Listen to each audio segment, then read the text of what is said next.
Hello, and thank you for joining me for this third reflection of 4 in a series on overcoming fear. When I was a kid, I was scared of grasshoppers. I hated their creepy mouths and their scratchy legs, and if it's August in southern Indiana, they are everywhere. My sisters and I played in the fields behind our house, and every time a big grasshopper would leap from a weed and land on me, I had to work really hard not to get hysterical while I frantically knocked it off. I didn't want my sisters to notice and make fun of me, which they would have. Grasshoppers didn't scare them at all. In fact, like most country kids, they like to grab one, hold it between their thumb and forefinger and tell it to spit tobacco. I have since learned that when the insect feels threatened, as it would being squeezed between those little fingers, it spits a brownish tobacco-colored liquid as a defense mechanism, a repellent for some creatures. But this creature certainly didn't need their spit to be repelled, and I could not understand why my sisters thought it was so fun to do something so gross. Well, once they discovered my fear, they decided to play a game called Let's Scare LouAnn with Grasshoppers. They'd catch one and chase me around with it. My family loves to tell the story of the time I got trapped in the bathroom after my mean little sister Martha shoved a grasshopper under the locked door. I stood on the bathtub pressed up against the wall while a big brown grasshopper sat on the floor eyeing me with its huge eyes, considering, I was sure, whether it wanted to launch an attack. Finally, my mother put a stop to the torture, though I imagine she was laughing inside. Excuse me.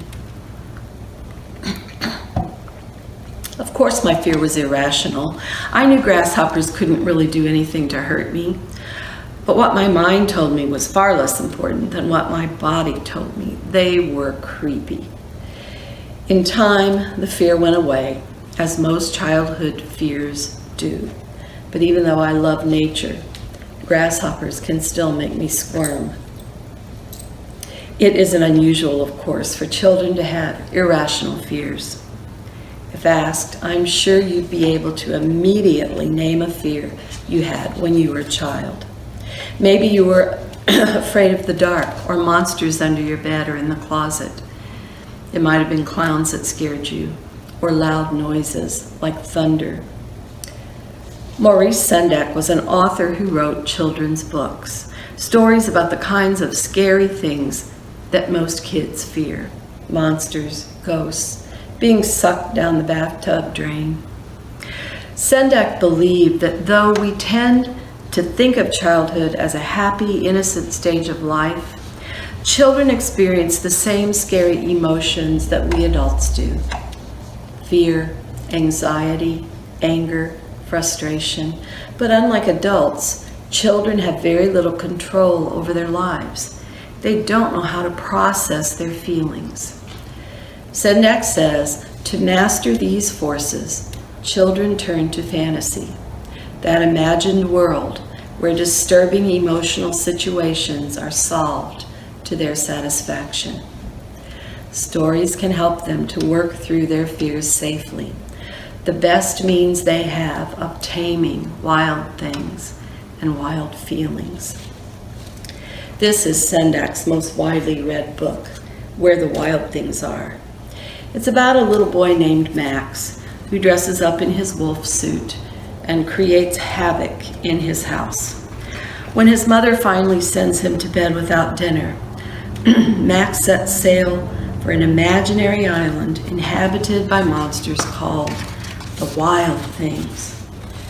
When they see him, they roar their terrible roars and gnash their terrible teeth and roll their terrible eyes and show their terrible claws.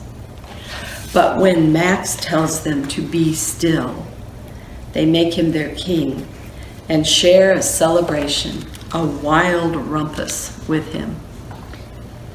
Before Max's mother sends him to his room, she calls him a wild thing. Clearly, she has had enough of his mischief for one day, and he responds by yelling, "I'll eat you up." That was the last straw. It reminds me of an argument I once had with my own mother. She wasn't letting me have my way, so I yelled, "I hate you," something I had never done before. And all day while I was at school, I felt terrible. I was ashamed of my behavior, and I wasn't only afraid that I was going to be grounded for it. I was afraid that my mother's feelings were badly hurt. I was afraid that she might not be able to forgive me, that I might have damaged our relationship for a while. And though I couldn't really express it, I now know that deep down, I was afraid that she might stop loving me or love me less because of what I'd done. I had allowed my anger to control my behavior. Like Max, I had clearly crossed the line. I needed to know that I was forgiven and that my mother still loved me. Of course, when I tearfully apologized, she hugged me and we were fine. In Where the Wild Things Are, Max, having celebrated with the monstrous wild things, then realizes that he's tired of his wild behavior. He's lonely, and he wants to be where someone loves him best of all. He sails back to his room, where he finds that his mother has left dinner for him, and it's still hot. Children who hear this story can learn that even when they misbehave, even when their actions are wild and out of control, they are still lovable and still loved unconditionally, and that they don't have to be afraid, not of imaginary monsters, and not of becoming unlovable because of their bad behavior. Children learn to manage their fears through story.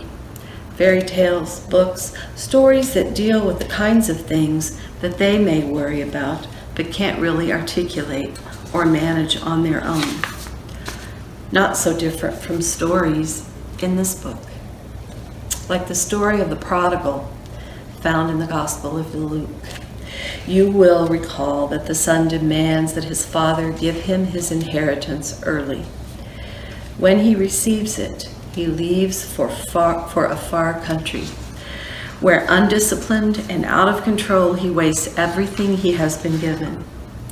Did you know that the word prodigal means reckless and uncontrolled? In this story, as in Sendak's, A son engages in reckless, mad, wild behavior, and like Max, eventually realizes that he wants to go home. The son is ashamed. He believes that he will have to humble himself before his father and beg his forgiveness. He certainly doesn't expect to be welcomed home. But before he even made it to the house, his father runs down the road to greet him with open arms. And the son's fear that he had destroyed their relationship is put to rest. His father's love has conquered his fear. The world can be a scary place for children and adults alike. As we grow, new fears take the place of old, some imagined and some quite real. And whatever our age, when we're frightened, we need to feel safe and secure. We need to feel loved. Last week, I talked with you about the two fundamental emotions, love and fear. And I shared the fact that love, particularly the perfect love of God, is the antidote for our fears. We need to feel loved. For love, especially the perfect love of God, will calm us. Remember 1 John 4:18, there is no fear in love, but perfect love casts out fear. Last Sunday, Pastor Kim preached about the story of Jesus walking on the water towards a boat carrying his disciples. He invites Peter to join him, and Peter steps out of the boat. At first, he's fine. He's walking on the water towards Jesus. But then his focus shifts from Jesus to the wind and waves that threaten him. And he's afraid, so afraid that he doesn't trust that the same Jesus who led him to the water will save him from drowning. Peter begins to sink, and when he calls out for help, Jesus takes his hand. Peter's fear isn't irrational. Human beings can't walk on water. But the story teaches us that when we're afraid, God is ready to give us what we need to come through the other side of the fear.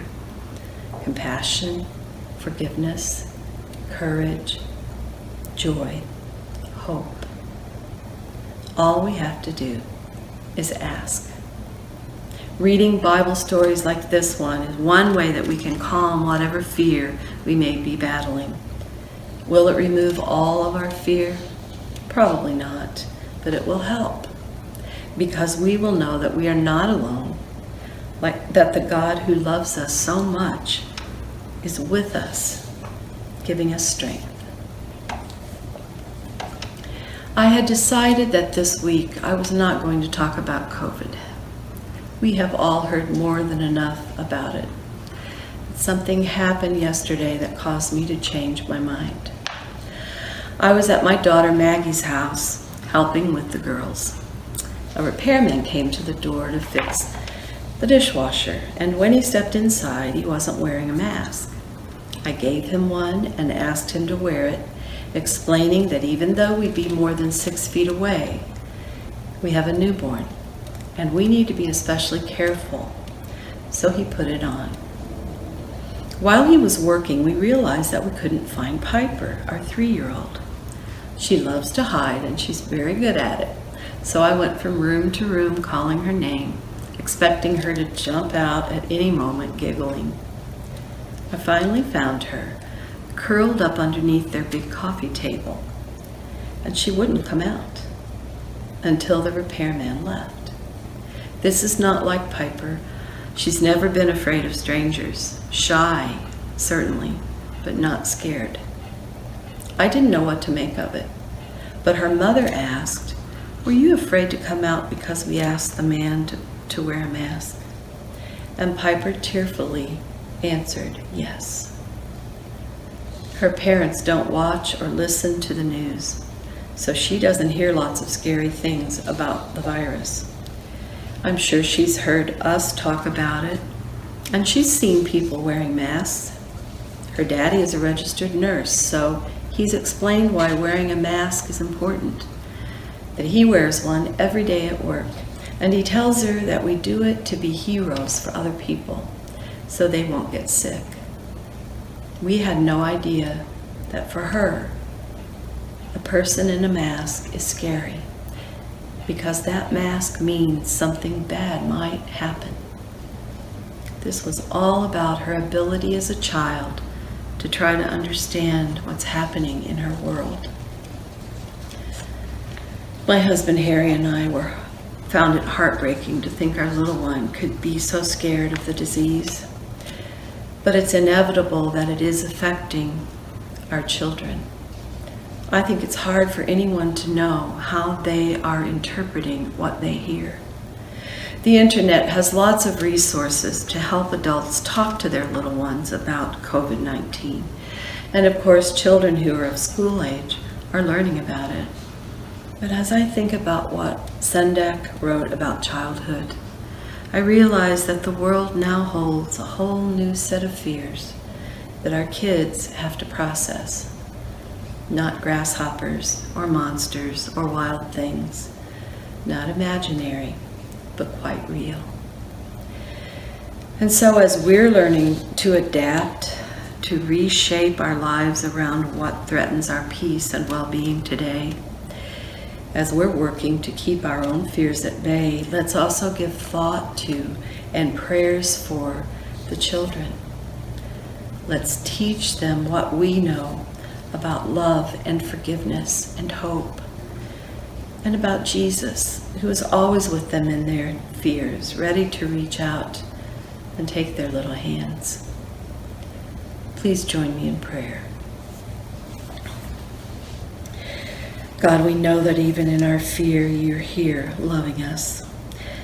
Thank you, and thank you for the people in our lives who also love us.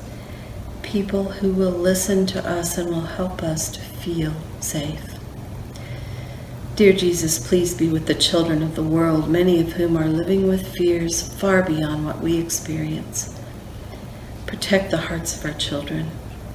Help us to teach them to pray when they are frightened by things they can't understand. Let them know that they are loved beyond measure. We ask these things in your precious name. Amen. Thank you, friends. Be blessed and be well.